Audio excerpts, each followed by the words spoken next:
Psalms 100. He said, make what? Joyfulness unto the who? Unto the Lord. Not unto man.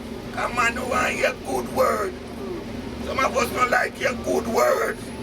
Man come on the train and make nice. And pick up on me. But my dear friends, when you hear the word of God, it must feel warm in your body.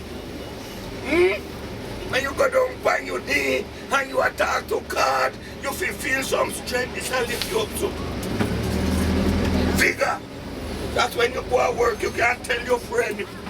Yay! When they ask you, how are you this morning? Praise God! I am alive. And well. And well. Yes. Yes! The thing God is make me so to eat and drink and live so. No! God make us to serve Him.